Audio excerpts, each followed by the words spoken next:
காசா நகரின் அல் ஜலா தெருவை நோக்கி இஸ்ரேல் ராணுவம் நடத்திய வான்வெளி தாக்குதலில் 5 பாலஸ்தீனியர்கள் உயிரிழந்துள்ளதாக வெளிநாட்டு ஊடகங்கள் செய்தி வெளியிட்டுள்ளன. இந்த தாக்குதலில் மேலும் 10 பேர் காயமடைந்துள்ளதாகவும் தெரிவிக்கப்படுகின்றது. இதில் காயமடைந்த அனைவரும் மருத்துவமனைக்கு கொண்டு செல்லப்பட்டதாக தகவல்கள் வெளியாகியுள்ளன. அதே நேரத்தில் காசா பகுதிக்கு தெற்கே உள்ள கிழக்கு கேன் யூனிஸில் வசிப்பவர்களை உடனடியாக வெளியேறுமாறு இஸ்ரேல் ராணுவம் வலியுறுத்தியுள்ளது.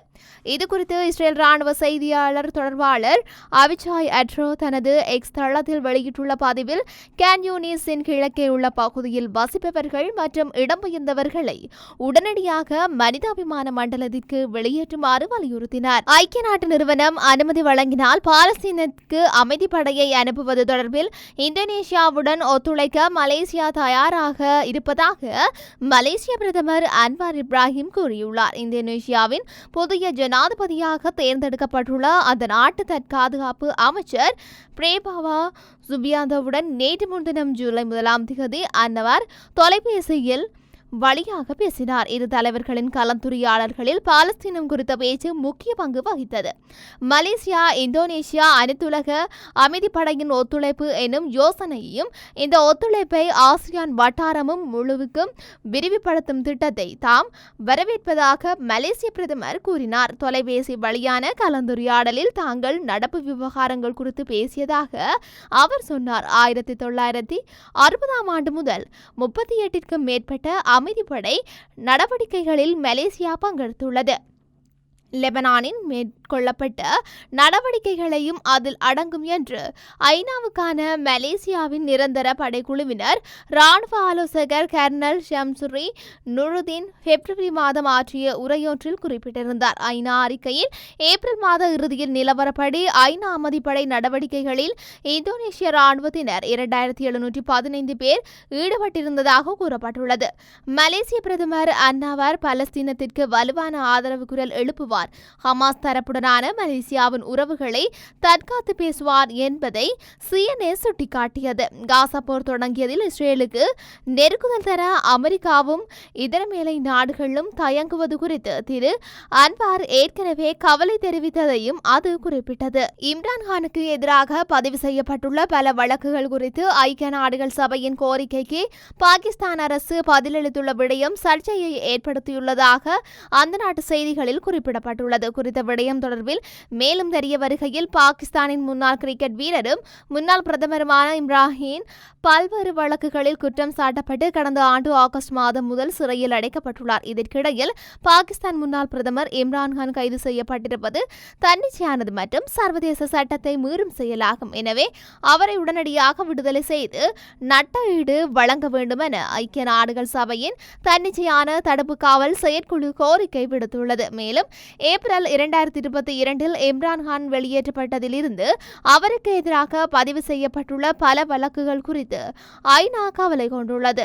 குழு தீவிர கவலைகளை எழுப்பியது. இந்த நிலையில் ஐக்கிய நாடுகள் சபையின் இந்த கோரிக்கைக்கு பாகிஸ்தான் அரசு பதிலளித்துள்ளது. இது உள்நாட்டு விவகாரம் என்று தெரிய வந்துள்ளது. உக்ரைன் அரசாங்கத்தை பதவி கவிழ்ப்பதற்கான சதி புரட்சி முறியடித்துள்ளதாக அந்த உக்ரைன் பாதுகாப்பு அதிகாரிகள் தெரிவித்துள்ளனர். ஜூன் 30 உக்ரைன் தலைநகரில் கலவரம் ஒன்றை ஏற்படுத்தி அதனை பயன்படுத்தி உக்ரைன் நாடாளுமன்றத்தை கைப்பற்றுவதற்கும் இராணுவத்தையும் அரசியல் தலைமைத்துவத்தையும் அதிகாரத்திலிருந்து அகற்றுவதற்கும் சதிப்புரட்சி முயற்சி குழுவினர் திட்டமிட்டதாக உக்ரைனின் பாதுகாப்பு சேவை தெரிவித்துள்ளது. இது தொடர்பில் 5 சந்தேக நபர்கள் அடையாளம் காணப்பட்டுள்ளனர். 2 கைது செய்யப்பட்டுள்ளனர் என இஸ்ரேலிய பாதுகாப்பு அதிகாரிகள் தெரிவித்துள்ளனர்.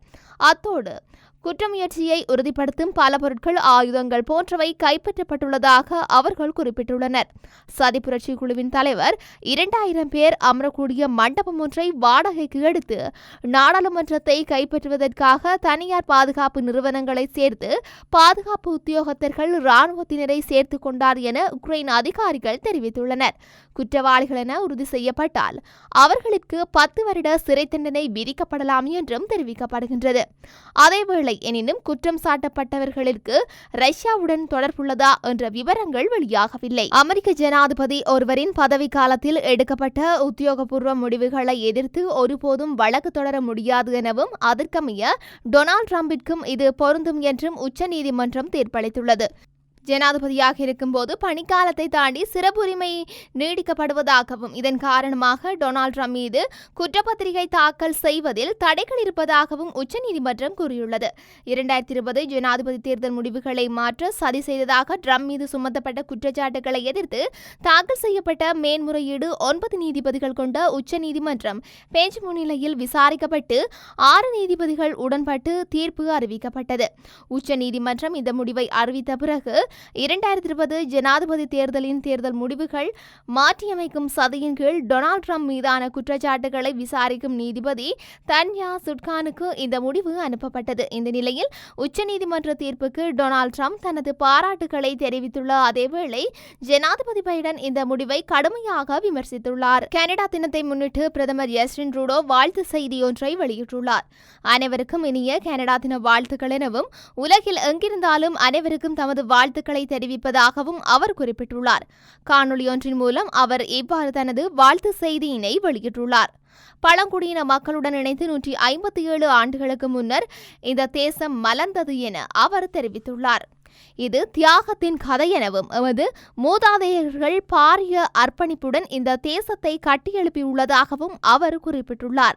இந்த நாடு அனைவருக்கும் சம அந்தஸ்தினை வழங்கி வருவதாகவும் எங்கிருந்து வந்தார்கள், எவ்வாறு வழிபாடு செய்கின்றார்கள் என்பது பற்றி கரிசனையின்றி அனைவரும் சமமாக மதிக்கப்படுவதாக தெரிவித்துள்ளார். இந்திய மாநிலம் உத்தரப்பிரதேசத்தில் ஆயிரக்கணக்கான மக்கள் பங்கேற்ற நிகழ்ச்சியொன்றில் 87 பேர் பலியான சம்பவம் அதிர்ச்சியை ஏற்படுத்தியுள்ளது. உத்தரப்பிரதேசம் ஹைதராஸ் மாவட்டத்தில் உள்ள புல்ராய் கிராமம் ஒன்றில் மத சத்யங் நிகழ்ச்சியில் நடைபெற்றது. இதில் ஆயிரக்கணக்கானோர் பங்கேற்றனர். நிகழ்ச்சி முடிந்து அனைவரும் திரும்பிய போது கூட்ட நெரிசல் ஏற்பட்டுள்ளது. இதில் சிக்கி பலர் மூச்சு திணறி பலியாகினர். 27 பேர் சம்பவ இடத்திலேயே உயிரிழந்தனர். மேலும் காயமடைந்த பலர் மருத்துவமனையில் அனுமதிக்கப்பட்டனர். ஆனால் பலி எண்ணிக்கை உயரக்கூடும் என அதிகாரிகள் அச்சம் தெரிவித்துள்ளனர். உயிரிழந்தவர்களில் 23 பேர் பெண்கள், 3 குழந்தைகள் மற்றும் ஒரு ஆண் என தெரிய வந்துள்ளது. இந்த நிலையில் உயிரிழந்தவர்களின் எண்ணிக்கை 87 உயர்ந்துள்ளதாக தகவல்கள் வெளியாகியுள்ளது. உத்தரப்பிரதேச முதல்வர் யோகி ஆதித்யநாத் இந்த சம்பவத்திற்கு இரங்கல் தெரிவித்துள்ளார். மேலும் அவர் போர்க்கால அடிப்படையில் நிவாரணம் மற்றும் மீட்பு பணிகளை மேற்கொள்ளவும் காயமடைந்தவர்களுக்கு உரிய சிகிச்சை அளிக்கவும் அதிகாரிகளுக்கு அறிவுறுத்தல் வழங்கப்பட்டுள்ளதாக கூறியுள்ளார்.